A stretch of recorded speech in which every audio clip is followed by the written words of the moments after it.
Hello दोस्तों। ऐसा बहुत ही रेयरली देखा गया है कि आपका कोई पसंदीदा मूवी कैरेक्टर रियल लाइफ में भी आपके सामने आ जाए। बिल्कुल वैसे ही सूझबूझ और वैसे ही स्टाइल से काम करने वाला कोई जब आपके सामने आ जाए तो आखिर एक फैन खुद को कैसे रोके। जेम्स बॉन्ड के फैन तो कई लाखों हैं, लेकिन रियल जेम्स बॉन्ड को तो कुछ ही पहचानते हैं।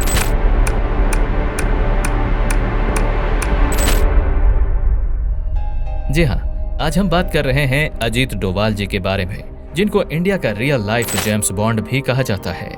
आज हम आपको उनके लाइफ से जुड़े बहुत सारे महत्वपूर्ण बातें बताने जा रहे हैं, इसलिए बिना समय गंवाए हमारे चैनल को जल्दी से लाइक और सब्सक्राइब कीजिए और हम सबके इस मशहूर और टैलेंटेड जेम्स बॉन्ड के बारे में इंटरेस्टिंग फैक्ट्स को सुनने के लिए तैयार हो जाइए। अजीत डोभाल जी इंडिया के करंट नेशनल सिक्योरिटी एडवाइजर हैं। इन्हें न केवल इंडियन जेम्स बॉन्ड बल्कि सुपर कॉप, 21वीं सदी के चाणक्य और भारत के बेस्ट स्पाई मास्टर का भी खिताब मिल चुका है। पाकिस्तान आज भी बेहतरीन स्पाई के नाम से थर थर कांपने लगता है। अजीत डोभाल जी नेशनल सिक्योरिटी एडवाइजर की पोस्ट पर हैं, जिनको कैबिनेट मिनिस्टर्स के रैंक पर ही रखा गया है। लेकिन एक समय था जब इन्होंने अपनी जिंदगी कभी मोची तो कभी एक रिक्शा वाला बनकर बिताई। जी हाँ, दुश्मनों से इनके सारे प्लान्स का पता लगाना अजीत जी का सबसे बड़ा लक्ष्य होता था। इसके लिए इनको जो बनना पड़े वो बनते थे।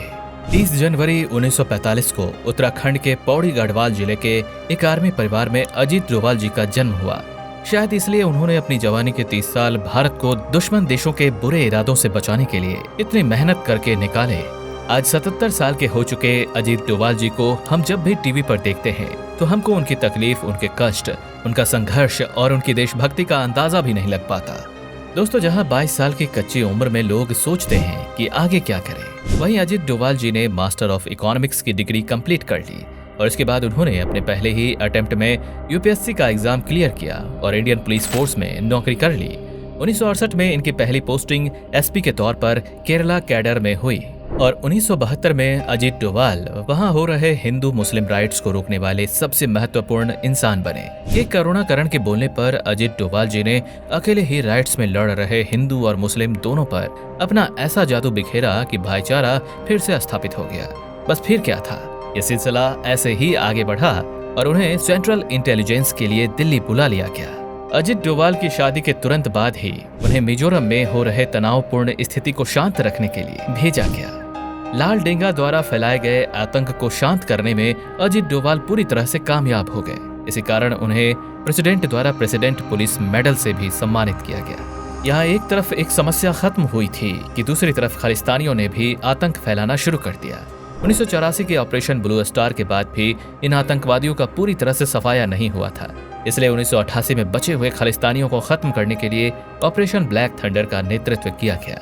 और आपको जानकर बहुत ही हैरानी होगी कि इन सभी खालिस्तानियों की पूरी जन्म चिट्ठी निकालने के लिए अजीत डोभाल जी स्वयं रिक्शा चालक बनकर काम करते थे और मिलिटेंट्स को ये यकीन दिलाया कि वो पाकिस्तानी इंटेलिजेंस ऑफिसर हैं। अजीत डोभाल जी अपने काम में इतने अच्छे हैं कि ये तो आप इस बात से समझ सकते हैं। इन मिलिटेंट्स के साथ गोल्डन टेम्पल के अंदर रहकर भी इन्होंने कई सालों तक मिलिटेंट के सारे प्लान्स को इंडियन आर्मी तक बड़े आराम से ही पहुंचाया और कभी पकड़े नहीं गए। दोस्तों, 1972 में इंडिया के सक्सेसफुल न्यूक्लियर ट्रायल के बाद इंडिया मानो पाकिस्तान को चैन से सोने नहीं दे रहा था।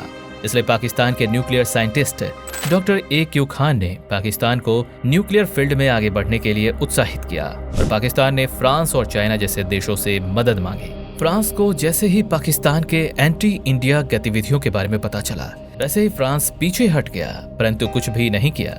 इस समय उस समय की तात्कालिक प्रधानमंत्री इंदिरा गांधी ने तुरंत ही अपने स्पाइस को चाइना और पाकिस्तान भेजने का फैसला किया। अजीत जी को पाकिस्तान के कठुआ सिटी में भिखारी बनाकर भेजा गया। ये मिशन अजीत डोभाल जी की जिंदगी का सबसे मुश्किल मिशन रहा। उन्हें शक था कि पाकिस्तान के खान रिसर्च सेंटर में पाकिस्तान अनियमित रूप से न्यूक्लियर टेस्टिंग कर रहा है। अपने शक को यकीन में बदलने के लिए अजीत डोभाल जी ने उस बार्बर के पास जाकर नौकरी की जहां से साइंटिस्ट अपने बाल कटवाते थे।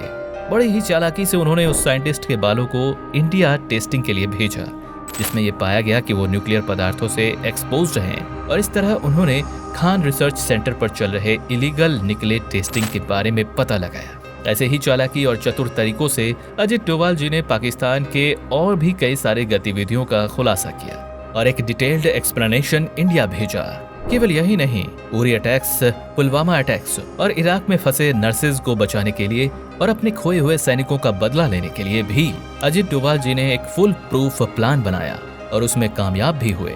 सच ही कहते हैं कि ऐसे रियल लाइफ सुपर हीरोज कभी कभार ही जन्म लेते हैं। अब कल को अजीत डोभाल जी रहें या ना रहें, लेकिन इनका नाम हमेशा अमर रहेगा। तो दोस्तों, ये थी कुछ बातें हमारे इंडियन जेम्स बॉन्ड के बारे में। ऐसे ही इंटरेस्टिंग और नॉलेजेबल वीडियोस को देखते रहने के लिए हमारे चैनल को लाइक और सब्सक्राइब करना ना भूलें। मिलते हैं अगली वीडियो में।